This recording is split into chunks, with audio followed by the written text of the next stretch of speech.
Good morning मेरे प्यारे साथियों। सुशील स्टडी में आपका बहुत बहुत स्वागत है। आज है 23 मई। 23 मई से जितने भी इम्पोर्टेंट क्वेश्चन बनेंगे हम सारे क्वेश्चनों को अच्छे से डिस्कस करेंगे और जो भी एक्स्ट्रा फैक्ट होगा उन फैक्टों को भी हम अच्छे से डिस्कस करेंगे। तो चलिए साथियों शुरू करते हैं। हाल ही में विश्व बैंक समूह की नई मुख्य अर्थशास्त्री कौन बनी है? तो विश्व बैंक समूह की नई अर्थशास्त्री बनी है कारमेन रेनहार्ट। कारमेन रेनहार्ट विश्व बैंक आया तो विश्व बैंक के बारे में पढ़ेंगे। वर्ल्ड बैंक के प्रेसिडेंट हैं डेविड मालपास। हेडक्वार्टर है वाशिंगटन डीसी में। मेंबरशिप है इसमें 189 कंट्री और इनकी स्थापना हुई थी 1944 में। नेक्स्ट, हाल ही में गोविंद राजुल चिंटाला किस बैंक के नए अध्यक्ष नियुक्त हुए हैं? गोविंद राजुल चिंटाला किस बैंक के हुए हैं? तो नाबार्ड बैंक के हुए हैं। तो नाबार्ड बैंक से क्या एग्जाम के पॉइंट ऑफ व्यू से बन सकता है? नाबार्ड की फुल फॉर्म कई बार एग्जाम में पूछी जाती है। तो national bank for agriculture and rural development. अध्यक्ष कौन है? अभी बने हुए हैं गोविंद राजुल चिंटाला। हेडक्वार्टर मुंबई में। स्थापना 12 जुलाई 1982 में हुई थी। ताइवान के राष्ट्रपति के रूप में किसे दोबारा चुना गया है? मेरे प्यारे साथियों, ताइवान के राष्ट्रपति के रूप में दोबारा चुना गया है त्साई सी इंग बेन को। ए ऑप्शन करेक्ट सही है। अब आया है ताइवान। तो ताइवान के बारे में हम अच्छे से थोड़ा पढ़ेंगे। ताइवान जो है, आपके माइंड में क्वेश्चन या सवाल बनना चाहिए कि सर जो ताइवान के बारे में तो हमने पहले से ये पढ़ रखा है कि ताइवान तो कोई देश है ही नहीं है। हमने कहा बिल्कुल सही बात है। ताइवान एक चाइना का राज्य है जिसे और ताइवान मानता है। हम जब राज्य है तो राष्ट्रपति कैसे है फिर? ताइवान मानता है कि हम देश हैं और सारे देश जितने भी यूएन के देश हैं 15 या 16 देश छोड़ करके सारे देश मानते हैं कि ताइवान चाइना का एक राज्य है। और इंडिया के नज़रिए में भी ताइवान चीन का एक राज्य है। ताइवान में क्या है? ताइवान में रिपब्लिक ऑफ चाइना चलती है और चाइना में पीपल रिपब्लिक ऑफ चाइना है। मेरे प्यारे साथियों, ताइवान है कहाँ, मैं आपको दिखाऊं मैप में। ये है प्यारा इंडिया अपना।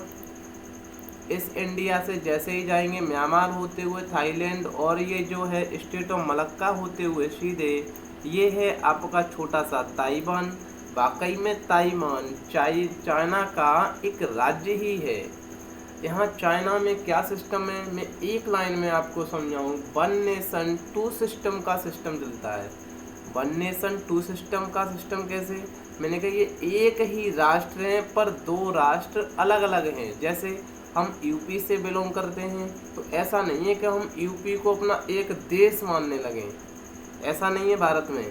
बट यहाँ क्या है कि हम राष्ट्र तो एक ही हैं बट अलग अलग अपनी पावरफुल सत्ता जमाते हैं।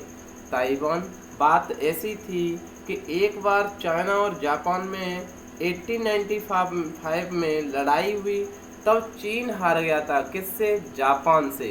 तब ये ताइवान जापान का हिस्सा हुआ करता था।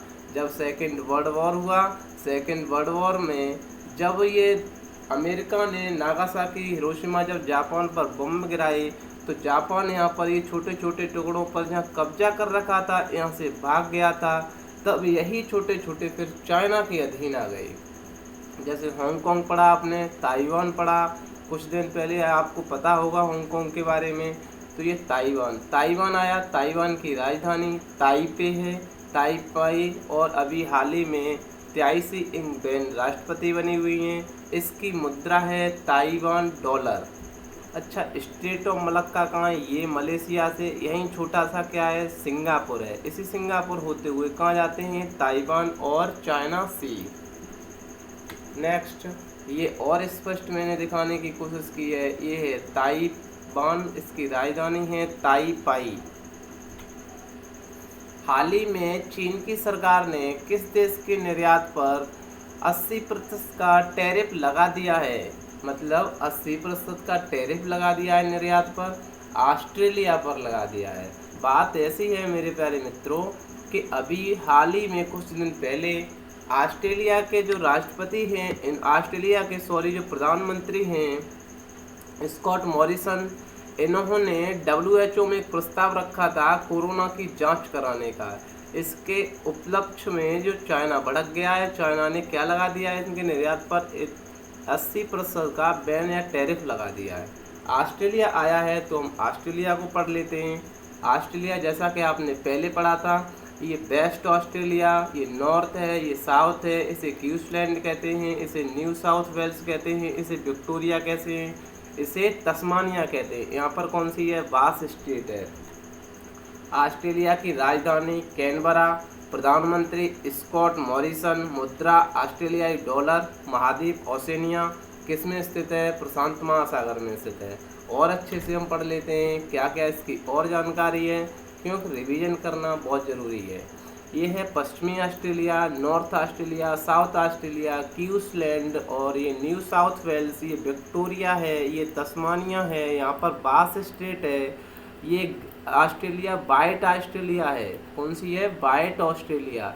ये गल्फ ऑफ कारपेंट्रिया है, यहाँ टॉरस स्टेट है, ओराफोरा सी है, ये तिमोर सी है, ये इधर इंडियन ओशियन है, इधर तस्मान सी है। न्यूजीलैंड को कौन दो भागों में अलग करता है, तो कुक स्टेट जो अलग करती है। इधर कौन सी है, इधर ग्रेट बैरियर रीफ है, इधर कौन सा है, पैसिफिक ओशियन है। नेक्स्ट, हाल ही में RBI ने रेपो रेट को घटाकर कितना कर दिया है। रेपो रेट को घटाकर, बिल्कुल मार्च में भी रेपो रेट घटाई थी, अब अभी हाल ही में और RBI ने रेपो रेट को घटा दिया है। रेपो रेट को घटाकर कितना कर दिया है, क्वेश्चन में आया है RBI, तो हम सबसे पहले RBI पढ़ेंगे। RBI की स्थापना कब हुई थी, तो RBI की स्थापना 1 अप्रैल 1935 को हुई थी। RBI के गवर्नर कौन है, शक्तिकांत दास हैं। किस नंबर के हैं, तो 25वें नंबर के हैं। कितनी रेपो रेट घटाई गई है, तो रेपो रेट घटाई गई है 0.40। अच्छा 0.40, पहले रेपो रेट कितनी थी, तो 0.40 थी। अब घटा करके कितनी कर दी गई है, तो इतनी कर दी गई है 4%।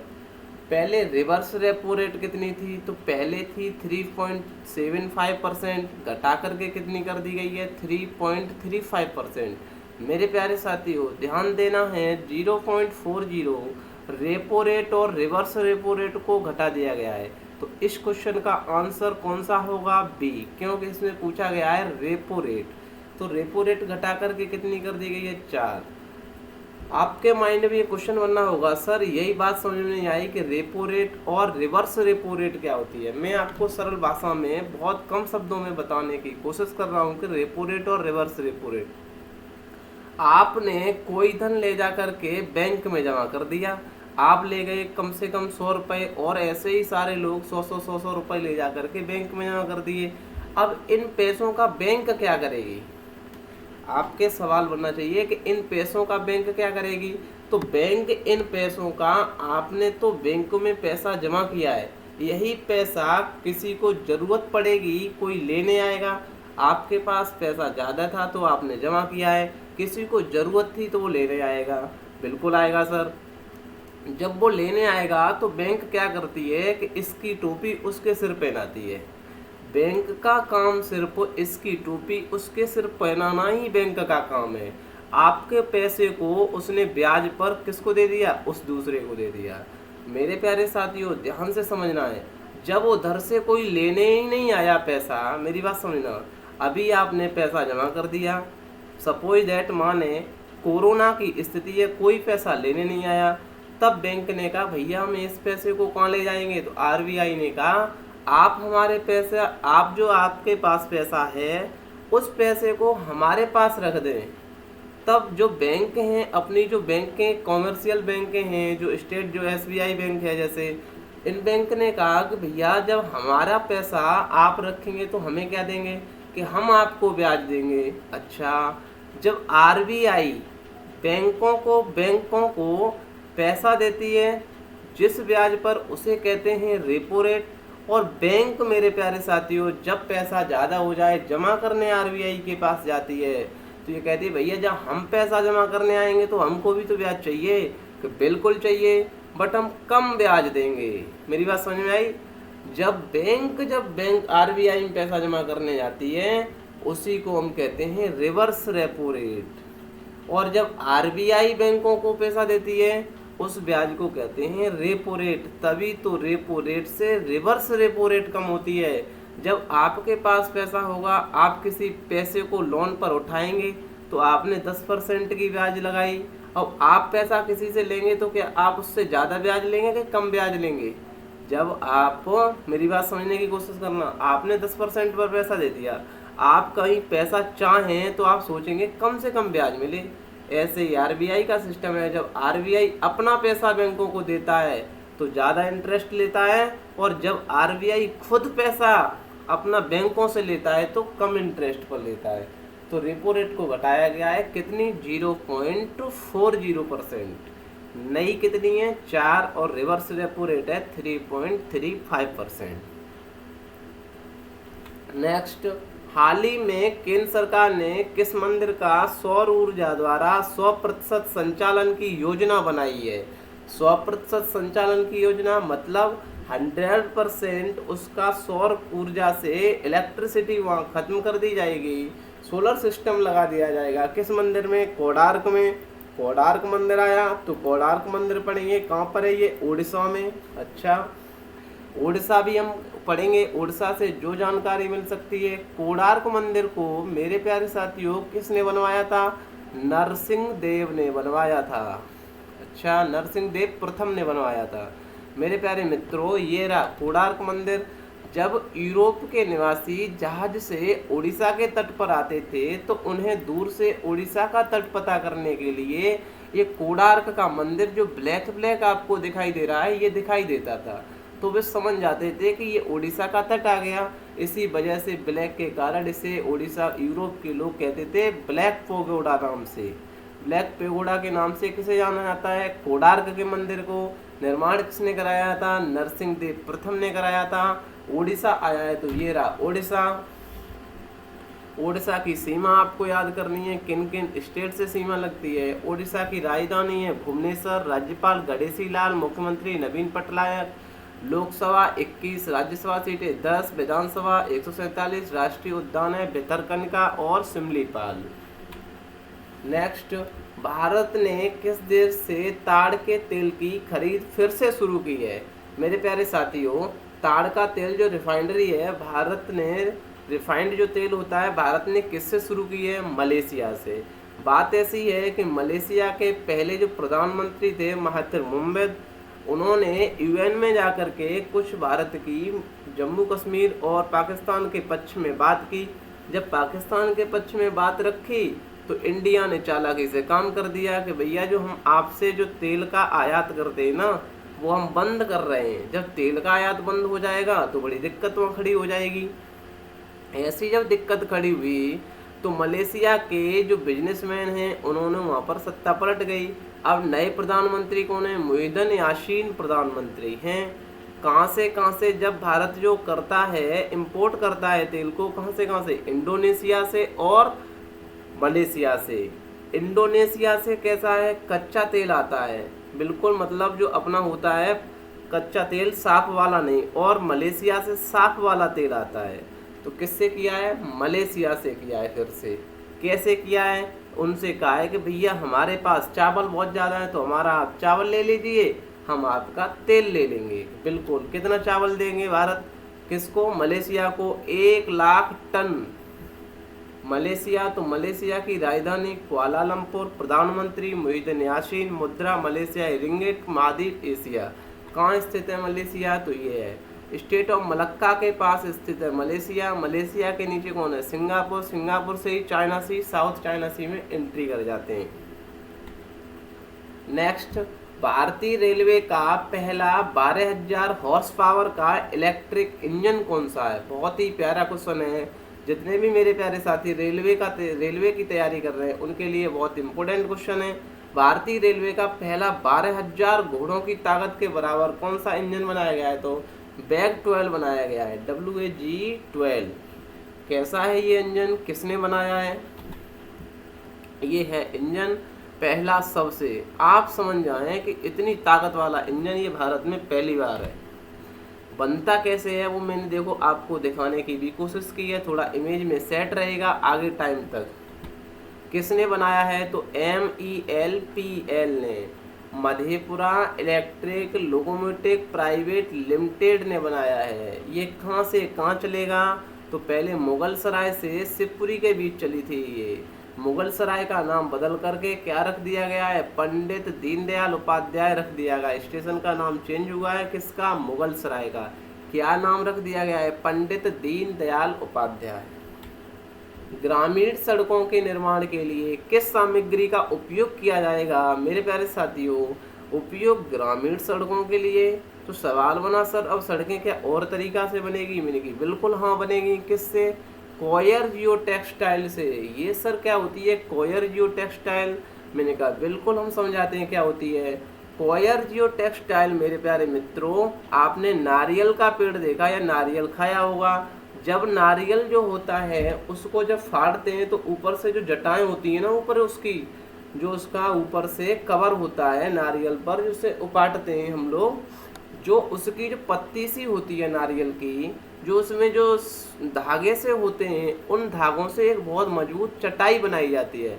उस चटाई को हम बिछाएंगे, बिछा करके उस पर नीचे से गिट्टी डालेंगे, बीच में उस चटाई को बिछाएंगे, ऊपर से फिर गिट्टी डालेंगे। इससे क्या है, जो नारियल जो बचता है, आप नारियल को पी करके या गरी निकाल करके उस कूड़े को जब फेंक देते हैं तो बहुत सारा कूड़ा हो जाता है। उस कूड़े का हम उपयोग करके डिकम्पोजिशन हो जाएगा उसका। इसलिए हमने ये टेक्निकल अपनाई है और इसे अपना करके क्या किया है कि ग्रामीण सड़कों का निर्माण करेंगे। इसे कहते हैं कॉयर जियो टेक्सटाइल। मुझे आशा है कि आपको समझ में आया होगा कैसा बनता है ये रोड। मेरे प्यारे साथियों, देखें आप इसमें ये है, ये गिट्टी बिछाई, इसके ऊपर ये वाली जो चटाई है ये किसकी है? यही है कॉयर जियो टेक्सटाइल, नारियल की बनी हुई। इसके ऊपर ये हमारे प्रिय साथी क्या बिछा रहे हैं? फिर गिट्टी। अब ये गल भी जाएगी ये, तो ये क्या है, ये पानी को सोख लेती है, तो ये गिट्टी गिट्टी भी तो रह जाएगी और नारियल का भी यूज हो जाएगा, कचड़े का भी। इस कचड़े से जो पैसा मिलेगा तो ये कचड़ा फेंका भी नहीं जाएगा और उन लोगों का भी भला होगा। ये है सिस्टम। किस राज्य ने हेल्थ केयर वर्कर्स के लिए H1N1 टीकाकरण अभियान शुरू किया है? मतलब ये स्वाइन फ्लू का होता है, ये हरियाणा सरकार ने शुरू किया है मेरे प्यारे साथियों। क्योंकि ये हमारे जो कोरोना में लगे हुए हैं, शायद इन्हें ये बीमारी ना हो जाए कोरोना की वजह से, तो हरियाणा सरकार ने किया है। हरियाणा सरकार ने किया है तो ये रही हरियाणा। हरियाणा की राजधानी चंडीगढ़, राज्यपाल सत्यदेव नारायण आर्य, मुख्यमंत्री मनोहर लाल खट्टर। ये है हरियाणा, जैसा कि आप मैप में देख रहे हैं। ये है मई के प्रमुख दिवस। 1 मई को अंतर्राष्ट्रीय मजदूर दिवस, 3 मई को विश्व प्रेस स्वतंत्रता दिवस, 5 मई को विश्व अस्थमा दिवस, जो मई का पहला मंगलवार होता है तब मनाया जाता है। 8 मई को विश्व थैलीसीमिया दिवस और 8 मई को ही विश्व रेड क्रॉस दिवस भी मनाया जाता है। 10 मई को मदर्स डे।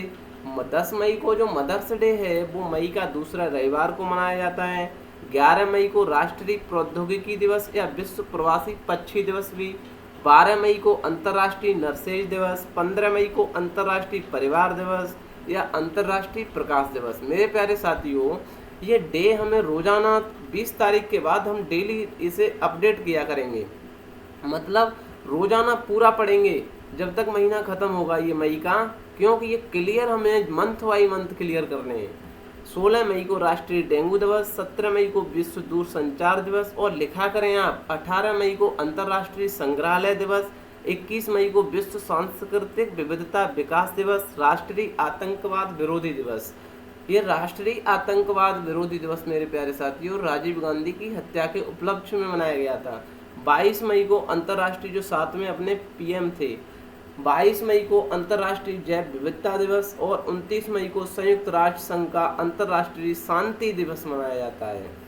मेरे प्यारे मित्रों, वीडियो कैसा लगा? यदि आपको अच्छा लगा हो तो ज़रूर अपने मित्रों में शेयर करना। आपका जो भी ग्रुप हो, WhatsApp group, Facebook group, Telegram, Instagram, कौन सा भी ट्विटर, आप उसमें ज़रूर शेयर करना और अपने मित्रों को जोड़ने का काम भी आपका ही है। और जो भी आपका सुझाव हो कमेंट बॉक्स में ज़रूर बताएं। मिलते हैं अगले वीडियो में, तब तक के लिए बाय बाय। आप अपना ख्याल अच्छे से रखें।